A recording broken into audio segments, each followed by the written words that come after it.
Hi, ഏവർക്കും സ്വാഗതം. ഞാൻ ബ്ലാക്ക്. കേരള KSEB നിരക്ക് വർധനവിനായുള്ള ചർച്ച നടന്നു. ചർച്ചയിൽ കോൺഗ്രസ് നിരക്ക് വർധന സർക്കാർ തീരുമാനം അല്ല, കേരള സ്റ്റേറ്റ് ഇലക്ട്രിസിറ്റി റെഗുലേറ്ററി കമ്മീഷനാണ് ഇതിന് പിന്നിൽ എന്ന് ചൂണ്ടിക്കാണിച്ച് പ്രതിഷേധമുയർത്തി. തുടർന്ന് നിയമസഭാ നടപടികൾ നിർത്തിവയ്ക്കാൻ ആവശ്യപ്പെട്ടു.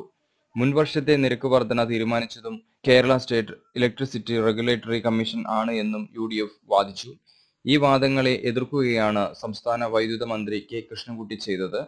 കൂടാതെ മുൻ വർഷങ്ങളിൽ KSEBക്ക് കോടികളുടെ നഷ്ടം ഉണ്ടായതായും മന്ത്രി അവകാശപ്പെട്ടു. സഭയുടെ അടിയന്തര പ്രമേയത്തിന്മേൽ പ്രതിപക്ഷവും ഭരണപക്ഷവും തമ്മിൽ ചർച്ചകൾ തുടരുകയുണ്ടായി. തുടർന്ന് June 25 Kerala state electricity regulatory commission സംസ്ഥാനത്ത് വൈദ്യുതി നിരക്ക് 6.6% വർദ്ധിപ്പിച്ചതായി പ്രഖ്യാപിച്ചു. 3 വർഷത്തിന് ശേഷമാണ് വൈദ്യുതി നിരക്ക് പുതുക്കുന്നത്. എന്നിരുന്നാലും ഇതിൽ നിന്ന് ദുർബല വിഭാഗങ്ങൾ, കാർഷിക ഉപഭോക്താക്കൾ, ചെറുകിട വ്യവസായങ്ങൾ, ചെറുകിട കർഷകർ എന്നിവരെ നിരക്ക് വർധനവിൽ നിന്ന് മാറ്റി നിർത്തിയിട്ടുണ്ട്. പുതുക്കിയ സ്ലാബ് അനുസരിച്ച് ഒരു മാസം 51 മുതൽ 100 യൂണിറ്റ് വരെ ഉപയോഗിക്കുന്നവർക്ക് 22 രൂപ 50 പൈസയും 109 യൂണിറ്റ് വരെ ഉപയോഗിക്കുന്നവർക്ക് 47 രൂപ 50 പൈസയും അധികമായി നൽകേണ്ടി വരും.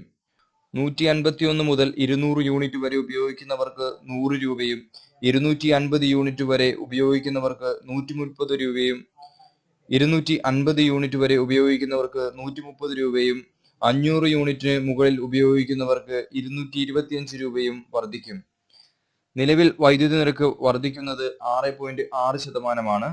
ഇതിൽ 50 യൂണിറ്റിന് കുറവ് ഉപയോഗിക്കുന്ന ഉപഭോക്താക്കൾക്ക് വർധനവുണ്ടാവില്ല എന്നും അറിയിച്ചിട്ടുണ്ട്. കൽക്കരി ലഭ്യത കുറവായതിനാൽ താരിഫ് വർദ്ധിപ്പിച്ചെങ്കിലും ഉപഭോക്താവിൽ നിന്ന് വലിയ നികുതി ഈടാക്കാതിരിക്കാൻ പരമാവധി ശ്രമിക്കുമെന്നും കൽക്കരി ലഭ്യതയുടെ കുറവാണ് താരിഫ് വർധനവ് കാരണം എന്നും വൈദ്യുത മന്ത്രി കെ കൃഷ്ണൻകുട്ടി കൂട്ടിച്ചേർത്തു. ഇത് അട്ടപ്പാടിയിൽ നിർമ്മിച്ച് വിതരണം ചെയ്തു വരുന്ന പാരമ്പര്യ ഹെയർ ഓയിലാണ്.